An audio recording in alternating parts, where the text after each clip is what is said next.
22 अप्रैल 2025 को पहलगाम का सुकून टूट गया। इस शांत शहर के बीचों बीच एक भयानक आतंकवादी हमला हुआ। टूरिस्ट और लोकल लोग इस हमले में फंस गए। इसके बाद वहां खून खराबा और अफरा तफरी मच गई। 26 बेगुनाह लोगों की जान चली गई, जिससे दुहक और गुस्सा फैल गया। दुनिया ने डर के मारे टीवी पर हमले की तस्वीरें देखी। शेफर्ड्स की घाटी की शांति को बेरहमी से तोड़ दिया गया था। इस हमले से पूरे भारत में सदमा पहुंचा। ये देश को परेशान करने वाले आतंकवाद के लगातार खतरे की एक गंभीर याद दिलाता था। पहलगाम का खूबसूरत शहर, जो कभी उम्मीद और साहस का प्रतीक था, इस संघर्ष में इंसानों की कुर्बानी का एक दुखद प्रमाण बन गया। इस हमले ने देश की सामूहिक चेतना पर एक गहरा घाव छोड़ दिया। सबके मन में एक ही सवाल था कि इस घिनौने काम के लिए कौन जिम्मेदार है। भारत सरकार के अनुसार इसका जवाब बिल्कुल साफ था। जल्द ही पाकिस्तान स्थित आतंकवादी समूहों पर इल्जाम लगाया गया, जिससे दोनों परमाणु संपन्न पड़ोसियों के बीच तनाव और बढ़ गया। भारत ने पाकिस्तान पर उंगली उठाने में जरा भी देर नहीं की। सरकारी अधिकारियों ने पाकिस्तान पर अपनी सीमाओं के भीतर काम करने वाले आतंकवादी समूहों को पनाह देने और उनका समर्थन करने का आरोप लगाया। उन्होंने आरोप लगाया कि ये समूह पहलगाम हमले की योजना बनाने और उसे अंजाम देने के लिए जिम्मेदार थे। उनका दावा था कि सबूत स्पष्ट और अकाट्य थे।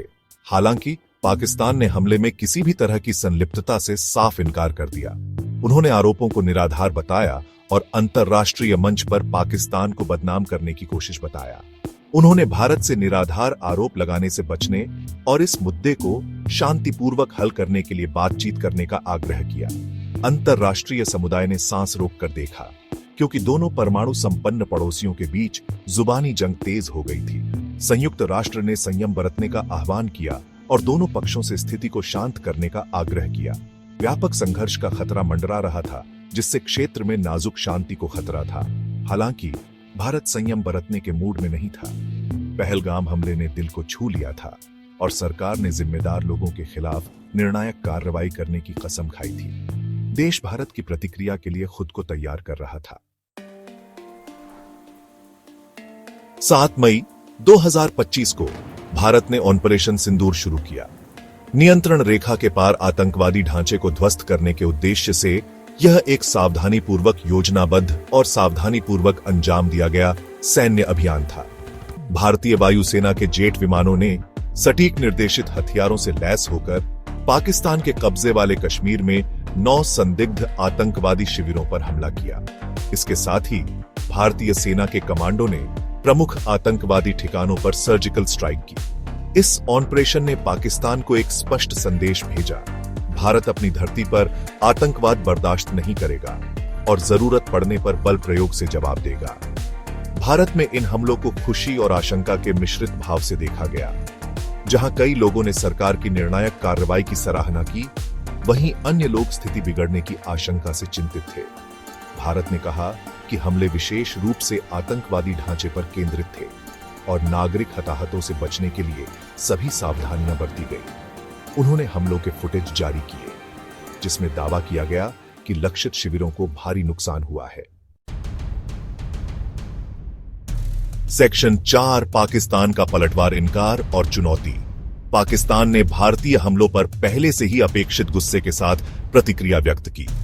उन्होंने अपने क्षेत्र में किसी भी आतंकवादी शिविर के अस्तित्व से इनकार किया और भारत पर सबूत गढ़ने का आरोप लगाया।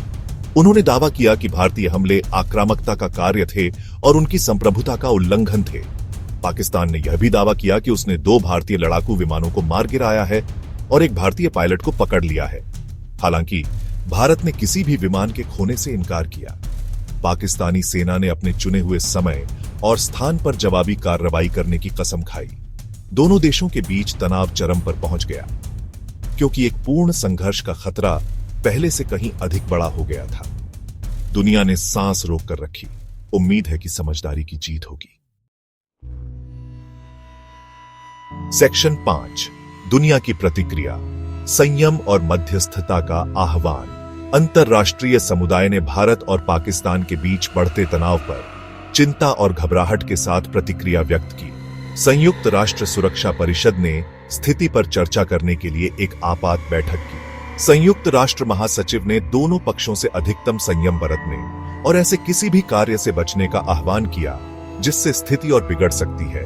संयुक्त राज्य अमेरिका, रूस, चीन और अन्य प्रमुख शक्तियों ने भारत और पाकिस्तान से बातचीत करने और अपने मतभेदों को शांतिपूर्वक हल करने का आग्रह किया। उन्होंने स्थिति को शांत करने में मदद करने के लिए दोनों देशों के बीच मध्यस्थता करने की पेशकश की। हालांकि अंतरराष्ट्रीय दबाव के बावजूद न तो भारत और न ही पाकिस्तान पीछे हटने को तैयार दिखे।